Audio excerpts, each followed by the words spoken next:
can't wait to show my husband that his value is in hunting. Yes. Just take one of those.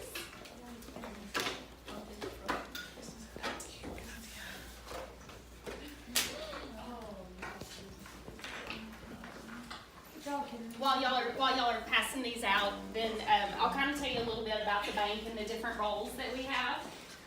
So what we used to have tellers, which is where you would actually go out and cash your check and so forth. Today we have everybody does the same job. They're all called ambassadors, and they do teller work. They open accounts. They service the customer. They just kind of stand there and help them, usually through the iPad, to help them again be self-sufficient. We also have managers, and those managers are multi-managers, so they actually manage maybe 3 locations instead of just one. So they're moving around, coaching the ambassadors one by one and sometimes the distance might be 30 minutes. They may have to drive 30 minutes to get to the other location that they're actually supporting. And then we have lending, which again is really more of our small business lending. All of those bankers have pretty much work out of their home, and they schedule appointments with the customer and meet with them on site at their location. We also have, in our corporate office, we have engineers. So we have computer engineers, we have analysts who are actually working on project management. So when you think about banking, you might only think about, opening accounts or doing teller work. We actually have a lot of opportunities if you wanted to go into the corporate side of it, which is right now in Virginia. We have a corporate office in McLean. We have a corporate office in Richmond, Virginia. We also have one down in New Orleans, and we have our Plano Center, which is closer to the Dallas area. We have a legal department, so that when we need to talk about items that are legal related, we actually have lawyers who work for us. We have an audit and compliance team, and which I recently moved over to that team in January. I was previously the regional operations manager for Texas, so I did do a lot of traveling. And still do a lot of traveling, but I moved over into the risk office in January to try something new. And what we do is actually go out and inspect and make sure that the branches are in compliance, that they have all their signage up, that their forms are completed correctly, that there's no customer impacts, and that we make sure that all of the work that they do is what the bank and the regulations expect for them to do. We also have fraud investigators, so from time to time, we do have associates who don't do the right thing and actually have internal fraud. So we have investigators who do the research to make sure, and then of course they'll follow through and press charges with the associates who are caught stealing from customers.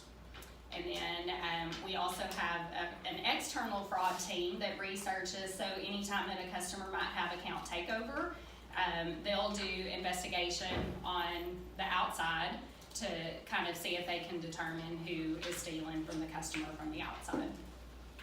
And then we also have different support teams, numerous support teams within the company that just depends on what department it is and how they can support the retail side of the bank as well as any of the other lines of business. So, What about marketing? We do have a marketing team. We have a media team. They do video, and it's really kind of cool when you watch their videos. Like I was in Virginia this week, and our kind of CEO, I don't know that she's the CEO, but she's like our big wig, and she was there. Her mother and dad were there, and they were actually videoing a Mother's Day segment. So she was kind of having a one-on-one meeting with her associate, and the mom was there to kind of observe and watch, and they just made a Mother's Day segment out of it, so that was kind of fun. So who knows what marketing is? Who can tell me? If you got a degree in marketing, what might be your job? Or your purpose of marketing? What is marketing? Yes. Yeah. It doesn't matter how great your service is if no one knows about it and you don't get customers. I always thought that would be a fun job too, Mhm. is to be able to kind of come up with all these ideas similar to this. Somebody in marketing came up with this little tool that we use to communicate with our customers and help them identify what their values are. Okay. All right, so let's go through this little exercise. I want you to, and you don't have to share, but think about a time when you felt truly alive and you were living life to the fullest.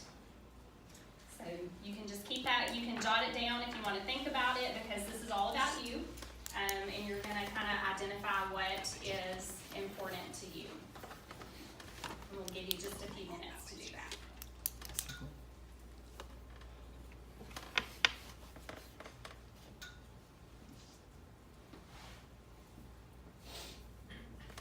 Do we have any football players in here that won state and got a ring?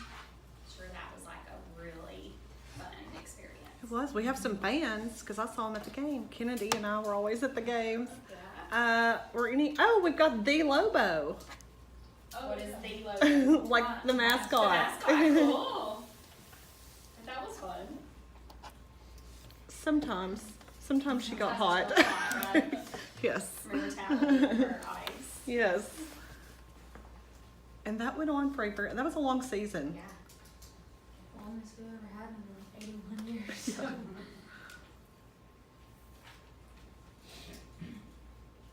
Okay. So now, kind of change your thoughts. Okay, and now think about a time when you felt really disappointed or overwhelmed.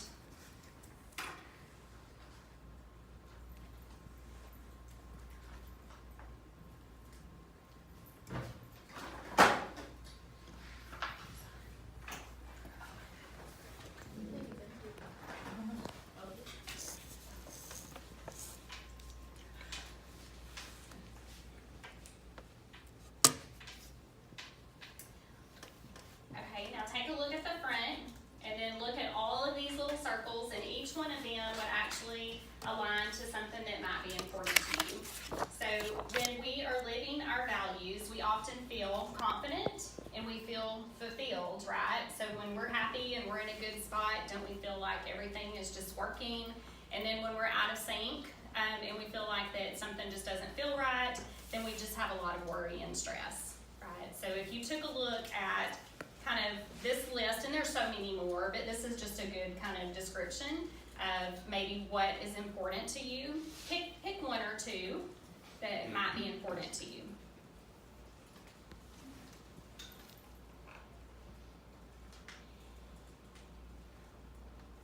Like just pick one over. And just put a check mark or something.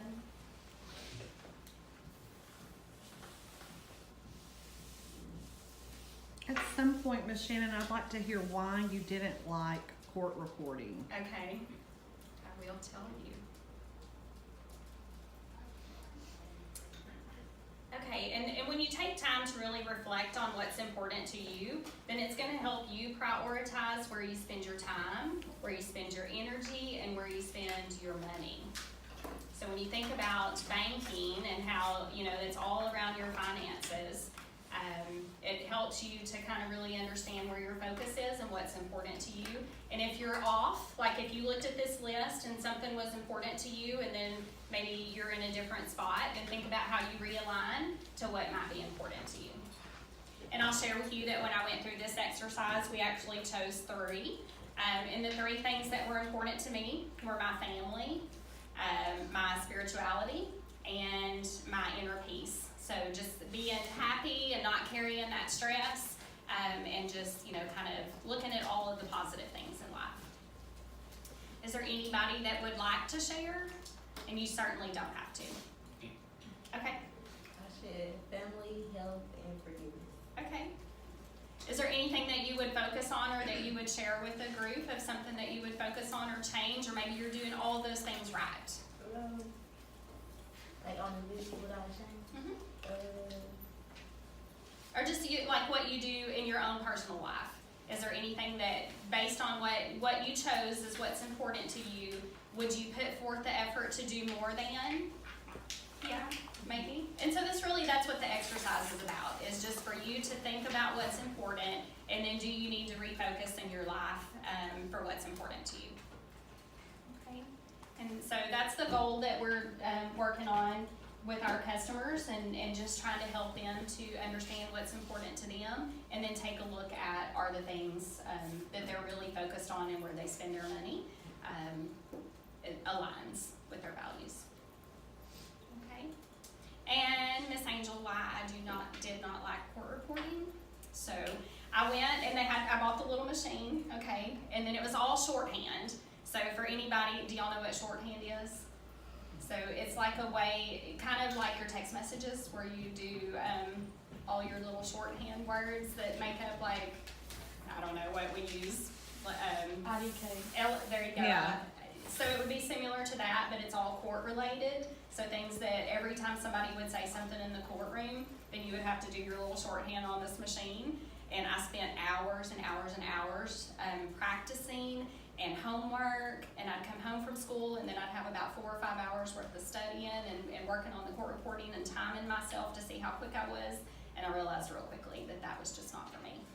So I always thought listening to all the court cases would be interesting, but learning the typing Yes, shorthand that you have to do can be very frustrating. yes, Okay. very much so. And I think even today, it's all different. Like if you watch them in the courtroom, because I had to sit on a case for like 5 days, that was in a federal court, and I think everything is done by computer or by recording. They don't even really use the shorthand machine anymore. So it just like I mentioned to y'all earlier, like when I started 30 years ago, where the bank was, and then where we are today, it's really important to know that as y'all are moving and progressing, like y'all didn't even get to see the same things that I grew up with or that even Miss Angel grew up with, and we have to evolve. Every company should evolve with the way that society is moving today or they're going to fail. And there's a lot of banks that sometimes close because they're not moving forward with society. I think you have to always be open to learning. Like today on my break, the technology person that works here came in and was showing me how to set up a Bitly so I could easily have links to my YouTube. I had never set up a YouTube channel until last week, but I'm still seeking help. You're always going to be learning. Yes. Otherwise, you're going to be outdated and left behind. So always have to kind of be flexible and open to your job will be changing. Well, and when I took on this new role in January, that what we do is where we go out and we do inspections for the branches, making sure that they're compliant. Their kind of inspection process had not changed since 2014. So I came in and I was looking and I was like, wow, we need to really make some updates. And so everybody's like, nobody wants to change because they're comfortable with where we are today. So when you start changing it brings a lot of anxiety and for people who just like things to stay exactly the same. So you have to help bring people along, and you have to encourage, patience. You have to streamline. It's just important to really kind of move forward instead of staying where you've always been. Okay. So what questions do y'all have about banking or just in general? What questions can I answer? Yes, ma'am. What positions can you guys do, like as a teenager that wants to go into banking and stuff? Right, so I would start as the ambassador, which is the one who would actually help service the customer. If you went into the teller line, you would do cash checks for them, do their deposits, and you do have to be 18 to apply, but all of the applications are online. You do your interview online, and if you get called in for a second interview, then it might be in person, but most of the time they just do kind of remote interviews. And we're always looking for people. So if you're interested, go to CapitalOne.com and look at careers. And so your education has been more, you started like their age. Yes. And then you got trainings, like on the job training. That's I know right. you go to like schools and things like that within the company. That is correct. Okay. So you don't have to have a degree to come to work at the bank. I did not get a degree. I had some college hours, and really everything that I've done, I've just worked my way up. Some people would say I was in the right place at the right time. I always felt like that every role that I got, it was just my next path, and it got me where I am today. I think that also has to do with Shannon's personality. She's a very friendly, loving person, And, you know, when you're working in a company, that matters because, you know, they like to have people there that are kind to others. No one wants to work in a hostile, moody work environment. Yeah. Yep. Well, and we actually went through 2 different mergers too. So we were a small bank, and then we had another bank out of New Orleans bought us. And then that was at 10 years. So I had worked for the company for 10 years, and we were bought by another bank. And then I worked for that company for 10 years, and we were bought by Capital One. So I'm like, okay, well, this is my next 10th year. What's next? Because it seemed like it was, kind of rolling around. But you got to keep moving forward. You can't be stuck. You got to take classes. We take computer-based training. We have opportunities to go to class and sit in person. They offer project management certifications, fraud certifications. I mean, anything that you would want to do for your next career, the bank opens that up. They also have a program where they're willing to pay for your college as it relates to kind of the financial world. So that's a really great incentive to come to work at Capital One. Because they will help support and pay for your next steps. Can you kind of tell us about the earning potential? I mean, approximately from beginning level teller to whatever the highest Yes. level of, okay. So we actually just implemented where we pay our starting salary for our ambassadors is $15 an hour. So everybody across the bank started out at $15 an hour. I see some eyes raised. So that is really a good starting salary. And then you can go all the way up to hundreds of thousands of dollars, depending on what area of the bank that you're in. When each department and each job level has a range, and let's just say, for instance, if you are an inspector and you're out, so maybe somebody that works for me actually may range, their salary might start at $60,000 and it may go all the way up to like $120,000. A lot of it depends on where you live. So you get differential pay, like if you work in New York or you work in DC. So you're obviously going to get paid a little more there because it costs so much to live there.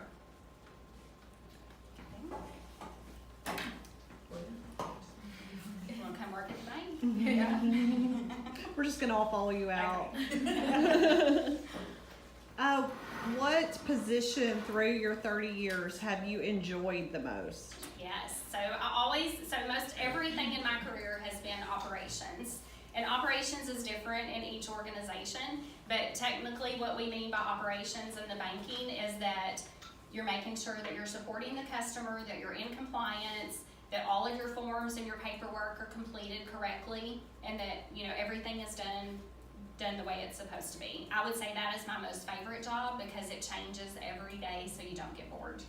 If you're in like the teller line, then that's just constantly, you're waiting on customers, you're taking deposits, you're cashing checks, you're servicing them, which is fun too. I did that for several years and learned a lot of, we got to know a lot of people, and you make a lot of friends, and you see them like every week when they come